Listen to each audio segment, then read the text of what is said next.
आज हम आपको 3 बहनों आमना, ज़ैनब और फातिमा की कहानी सुनाने जा रहे हैं। ये तीनों एक छोटे से गांव में पैदा हुई थीं। इनका परिवार बहुत ही गरीब था।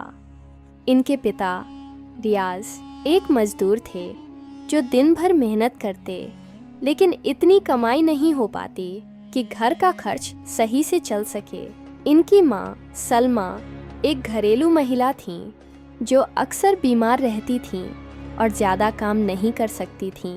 कई बार ऐसा भी हुआ कि घर में खाने को कुछ नहीं था, लेकिन इनके माता पिता हमेशा अपनी बेटियों को हौसला देते रहते कि वह कभी हिम्मत न हारें और अपनी तकदीर खुद बनाएं।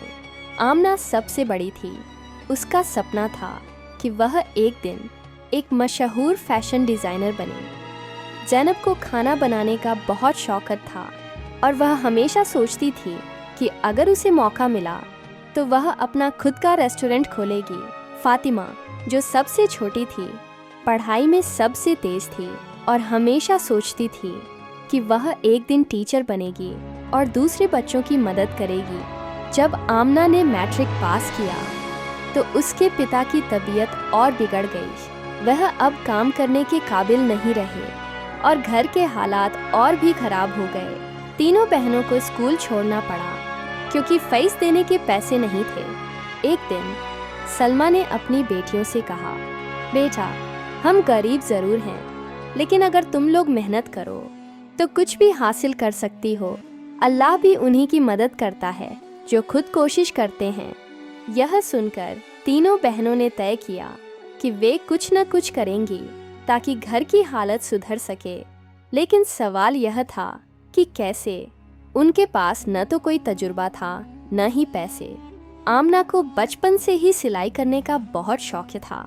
उसने अपने मोहल्ले के एक दर्जी की दुकान पर जाकर कहा कि वह उससे सिलाई सीखना चाहती है। दर्जी ने पहले तो मना कर दिया, लेकिन जब आमना ने जिद की तो उसने सिखाने का फैसला किया। कुछ महीनों की मेहनत के बाद आमना ने खुद कपड़े सिलने शुरू कर दिए और मोहल्ले की औरतों के कपड़े सिलने लगी। दूसरी तरफ ज़ैनब ने घर पर खाना बनाकर बेचने का सोचा। वह अपनी माँ से खाना बनाना सीखती और फिर अपने हाथ से लजीज खाने बनाकर मोहल्ले में बेचने जाती। शुरू में उसे कोई खास कामयाबी नहीं मिली, लेकिन धीरे धीरे लोग उसके बनाए हुए खाने को पसंद करने लगे। फातिमा ने पढ़ाई नहीं छोड़ी थी। उसने गांव के छोटे बच्चों को ट्यूशन पढ़ाना शुरू कर दिया। पहले सिर्फ 2-3 बच्चे आते थे, लेकिन धीरे धीरे उसकी पढ़ाई की काबिलियत मशहूर होने लगी और ज़्यादा बच्चे उसके पास आने लगे। तीनों बहनों ने मेहनत शुरू कर दी, लेकिन सफलता कभी भी रातों रात नहीं मिलती।